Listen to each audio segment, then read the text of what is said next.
Hello 欢迎大家又来到我的 YouTube 频道。最近因为做的影片都是跟木琴有关，可是今天呢，我又回去做一部有关国乐的影片，因为最近写了一首新的古筝协奏曲，大家不要走开。大家好，我是钟耀光，又来跟大家见面。坐在我旁边的应该大家都认识吧？桃园市国乐团的古筝好手李念云小姐。Hello。那我为什么今天又来跟她做一个节目呢？应该如果大家看到我们的宣传都知道，明年1月3号哈，念云为首演我的新的一首作品，就是古筝协奏曲哈，那个名称叫做享年，年夸的年哈。也是非常谢谢念云哈，因为她帮我练成这个古筝协奏曲之后，就把我那个国乐的创作补了一个很大的区块的洞，因为我以前写了很多国乐曲呢，偏偏就是很大的遗憾就是没有写给古筝。可是我就老是觉得写一首好的古筝的曲子，真的就需要找到一个很好的伴，能够大家互相呢那个交流意见，再加上我自己本身也不懂弹古筝哈，那个念云教了我很多弹古筝的一些观念了哈。所以今天就很谢谢他，然后帮我完成一首我自己蛮满意的一首古筝协奏曲。那我先讲讲这个曲子吧，对不对哈？其实念云开始给我很多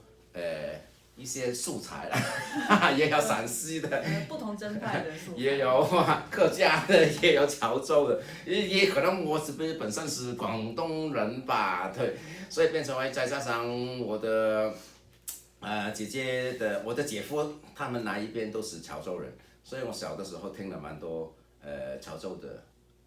传统音乐，也喝了很多潮州茶，所以很自然的会选到潮州的作品，好像。聂云刚刚也跟我讲，很多弹古筝的人对于弹潮州的筝的作品好像有点不同的想法。没有，因为我们在练的时候，其实觉得它很困难啦。困难在哪里啊？在它的那个调。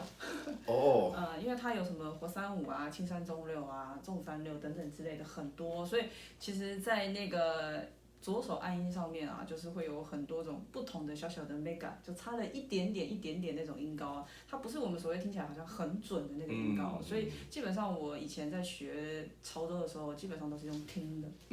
对。因为我们没有办法在调音器上面去找到那个很准确的音高。没错，好像听潮州音乐老是觉得要几个音，好像那么怪怪的。可是坦白说，如果你没有弹到这样子，就不上潮州音乐了，就没有那个就没有那个味道了。对啦，对，而且基本上我们以前都是用钢丝针比较多。对，用钢丝针比较多，对，而且它更难操控。对。跟念云学了古筝以后，我当然不是说学弹古筝，就是学了一些古筝的作品的流派的一些认知以后才知道原来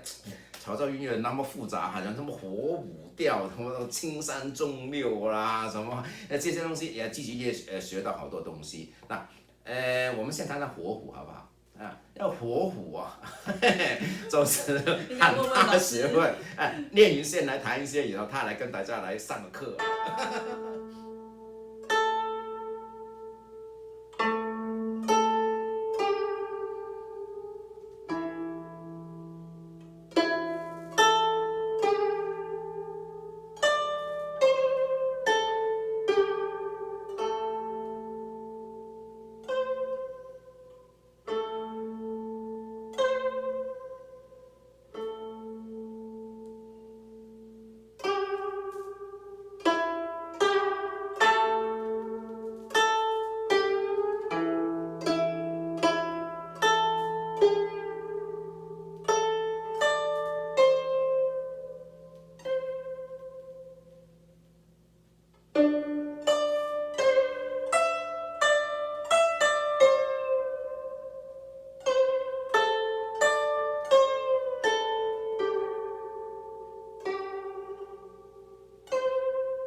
好，谢你。那当然了，这火舞阶段都还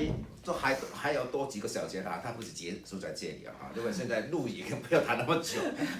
那个大家都听到哈，因为它这个调啊是 A 调嘛哈，然后特别是它的第二个音 B 这个音C 这个音会弹高很多。所以这个跟我们平常的熟悉的西洋那么平均律这些音阶来对比的，它就会高很多了哈。所以有很多人好像能够弹火舞调真的是很出名的，真的好手弹火舞调特别厉害，对不对？也是可以这样讲哈，名家弹火舞调弹的特别有韵味，是不是？对，如果没有弹好，就真的很奇怪。对呀，所以这个是考验一个的演奏家的一个他的一些内涵跟能力了。所以大家会知道，一些最有特色的音绝对不是先定好那个弦的音，就弹到这个最有特色，而是从另外一条弦按下去，按到那个有特色的音所以我觉得这些都是筝的一种特色嘛其他的乐器，其他的国乐的弹拨乐器没有筝那么。这种明显吧。我们可以做一些音阶上面的一个微调，就音上面的一些就是比如说比较高、比较低的一些微调这个动作。就像刚刚我会有一个，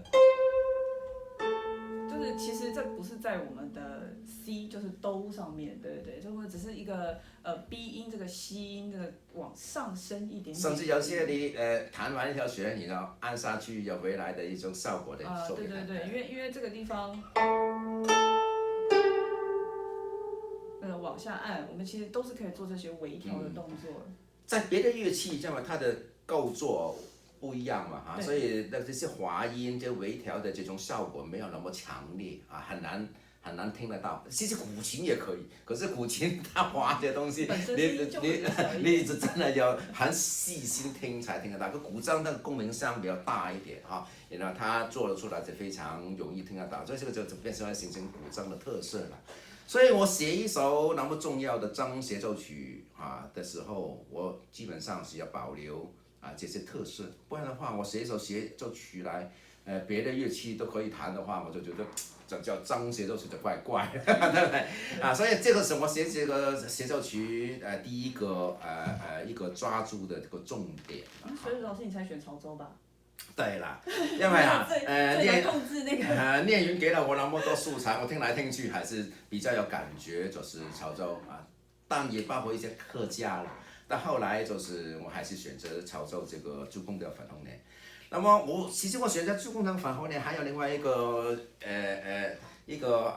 理由啦，因为它每一个段落它都会转到一个不同的调上，比如说刚刚我们听的火舞，到后来还会碰到有那个青山中六，还有那个中六调，就是说很多不同的每一个段落都换成别个调，我也抓住这个传统的曲子的一种特色呢，套到我的未来的协奏曲里面，每一个段落我都会转那个调，怎么样转法怎么样味道，我们再来跟大家交代了。你学了我这个协奏曲学多久？学多久啊？老师，你真的要讲这个时间吗？1个礼拜。厉害坦白说，他跟我的时间差不多我学这个协奏曲，你看我们那个时候就是2个。前面交流了非常久啦。真的是动笔写，好像写2-3个礼拜。因为我们一直在讨论到底要用什么样子的风格，但老师最后还是选了潮州，他比较喜欢这个音调。对。我写3个礼拜，他练1个礼拜，你看。我们俩就一直改是吗？对，之后他还有改了当然大家千万不要误会，我们应该是还那个比较没有说很好准备可是就是说已经学到上手了，当然还要慢慢再练下去了再加上这个礼拜我们还会跟乐队合嘛。应该说是定稿啦，从定稿练到现在啦，因为之前其实已经有就是初稿嘛，对不对？就只是说我们中间有过程有在跟老师一直在讨论，就是比如说老师就把音写了，但是老师可能我可能比老师更熟悉一下古筝，对，所以老师就是跟老师一起去做研究，就是比如说这个做不做得到啊，我能不能做，就是老师写了，当然我觉得作曲家跟弹筝的人可能就是会有一些碰撞，就是因为不知道能不能行嘛，可能作曲家有自己的想法，那我们古筝也会有自己的想法。当然，我们因为要操作的这个问题，所以就不一定说真的能操作下来。但是如果我们真的做得到，我也是会尝试去做。所以就是跟老师就是会有互相协调的一段时间。所以真的在定稿的时候定下来再练习的话，基本上就是1周的时间。不错。其实我自己找那个素材也找了蛮久了哈，大家会知道我不但是只有那个潮州筝的素材，还有韩国筝的素材所以待会会跟大家报告一下哈。好，我们现在那个你练完这个协奏曲，你觉得怎么样？这个它既有那个传统的味道嘛，对不对？对。其实我觉得，如果真的要接触传统的曲子的话，其实我觉得老师这个作品对我来说啊，其实是我觉得是挺好的，因为它有一个从传统出来的一个接轨到现代一个作品。对，那当然后面的比较现代的地方，因人而异啦，能不能接受？但是我觉得它是非常有效果的，对，弹起来是非常有效果的，也不是说。可能我们在大部分听的习惯的音乐都是那种很磅礴啊，或者是就是非常有气势，有没有乒乒乓乓的那种很磅礴的。我不是说现代，就是说传统也是，比较气势恢宏一点的。但是老师因为毕竟潮州的曲是比较怎么说文人雅士的那种感觉嘛，比较淡比较轻，所以后面其实在现代的部分也可能跟大家想象的东西是不太一样的。这个是我在练习的时候可能一开始我真的看谱的时候就是有点困难，因为老师写了还蛮多节奏挺难的地方哦。那当然就是没办法，因为我是学打击。对，我在练习的时候就左边右边左边到底是哪一只手先弹哦。所以其实在练习的时候，就是会有一段时间在看这个谱的时候会有一点慢，有点痛苦，就是因为老师左右边不知道，我就不知道到底要左边还是右边这样子的状态。那我们先跟观众交代一个蛮有意思的一个点，就是当然我不是整首都是潮州筝的音乐了一定是有一个点转到我创作的音乐。那么在原来这个谱上面就是这个。第5节一段就是从潮州楼的朱公调粉红莲转到在这个那个重3六这个调接一个段落转到我的音乐去。那么大家听一下，中间有没有转接的痕迹我 guarantee 我保证你们听不出来。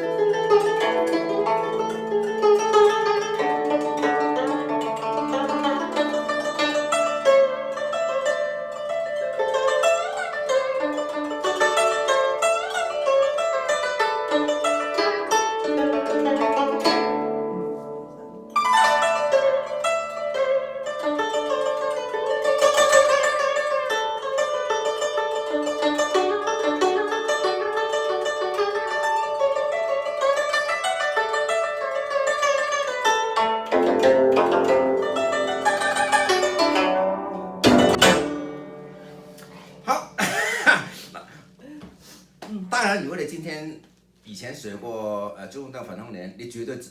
知道了哪一点跑到我的音乐，好像这些以后的音我以前都没有弹过这个就代表就是我的音乐了嘛。可是有很多你们不是学筝的，或者没有听过朱公调粉红莲的人，我不觉得你会在那个转接点里面，这个是钟了光的音乐这当然到后来练音啪，那一定是知道是我的音乐，因为这传统音乐怎么会有这样对anyway， 那这是我就觉得我自己蛮喜欢这个转接点，这是也是代表一个作曲家虽然他是用那个传统素材，可是他已经把传统音乐烧化了。把传统的音乐烧化到自己的音乐里面，先做一个反刍吧，然后慢慢写一些接近传统音乐，然后再回去自己的所谓的前卫一点点的到21世纪的音乐里面，这个是很好的例子。听完我们解释我其中一个来自潮州张朱公调粉红莲的素材之后，现在请大家看看我另外一个素材，就是韩国的玄鹤琴的一段短短的演奏的片段。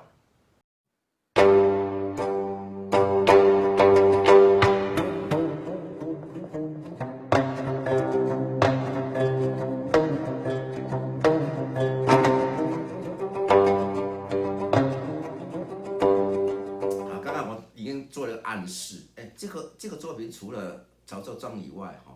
张作品的话，还有个最大的特色我最喜欢的一个韩国的类似张的乐器的玄鹤琴。那这个琴呢，这个是本来他们的韩国人是用一些小小的一根木棒来去勾这个弦音，它那个一样是左手。弹一些弦音，右手就用那个木棒来勾这些弦，就是非常有张力，我非常喜欢。练云可以试一下，节奏非常非常强烈，非常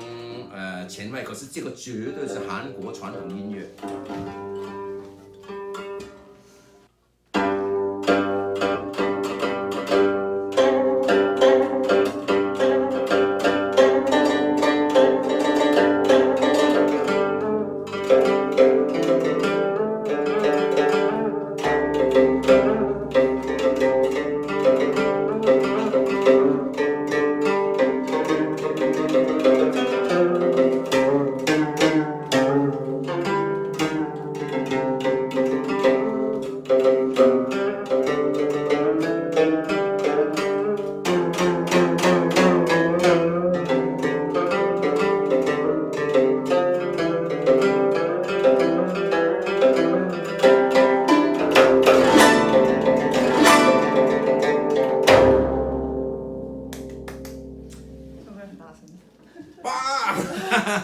我后面弓那个。还好啦，刚好如果拍到什么会有震动，这个对不起啊，观众们，因为我们这边的木板地，就会产生共振，像这刚刚听到的这一段是真的是传统韩国音乐，当然我中间有点小小的一种调整了哈，可是一些音跟一些节奏我保留它原来的风味。所以再加上我好像刚刚讲的一些很不同的音懂，在韩国张上面他可以这样按，可是中国张不能这样，对不对？他每个都只有在一个弦里面按，所以蛮费力。练云还说他练到这个练到这边有那个，因为弦很粗，刚刚就是因为一直在按弦，而且他一直在换位置，其实他不是一直同一根弦保持。所以而且重点是老师他写这个拍子，他说一定要在拍子上。对呀，那个按的音其实不是所谓的划过去就好了，它是要整个在节奏的拍子上。对啦，如果这个他散了，就没有那个这个没有旋律感。所以我觉得这首作品当然它里面存在一些技巧，是一般学张的人可能以前没有真的很认真的练过，可是我觉得在这一个区块里面非得要练一下，因为为那个开阔到很多其他不同的领域了。这样我觉得我今天写的这个协奏曲一些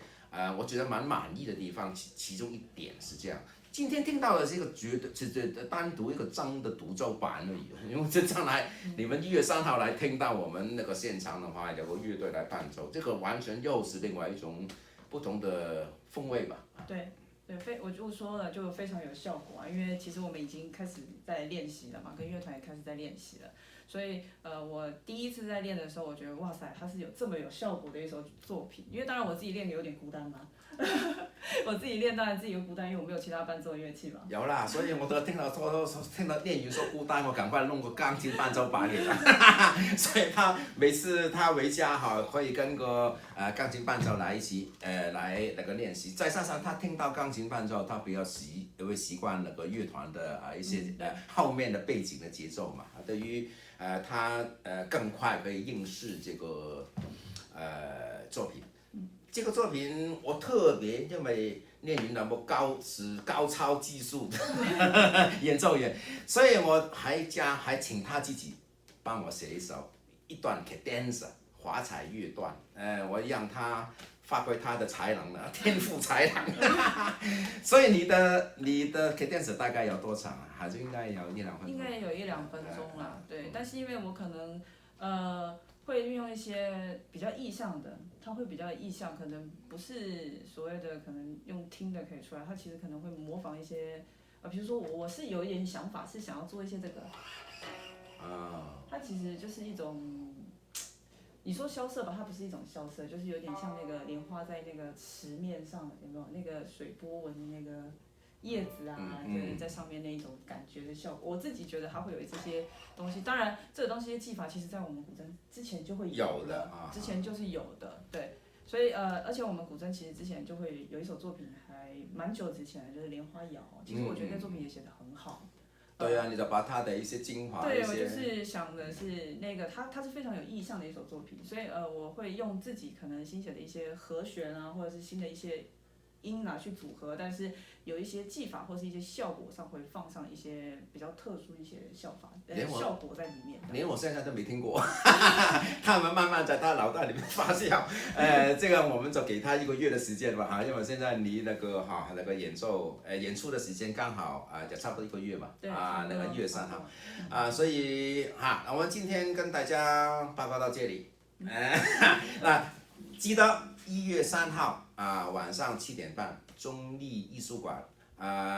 这个是过年音乐哦，过年的音乐会，因为那个1月3号嘛，2021年刚开始在这场音乐会里面，除了有古筝协奏曲李念云当独奏还有爵士五重奏跟国乐团非常大胆的尝试。那么将来我也会做一个 YouTube 的影片访问爵士五重奏然后当然通常还有何立人老师的桃园 Take Off 也是世界首演的一部作品，那么欢迎大家现场来听听看拜拜，拜拜，按赞点阅。谢谢大家把我这部张协奏曲赏联的讲解影片看到这里如果大家真的很喜欢的话，千万不要忘记1月3号来到中立艺术馆听听这部协奏曲由现场的桃园市国乐团的伴奏，李念云的独奏，我指挥希望大家来捧场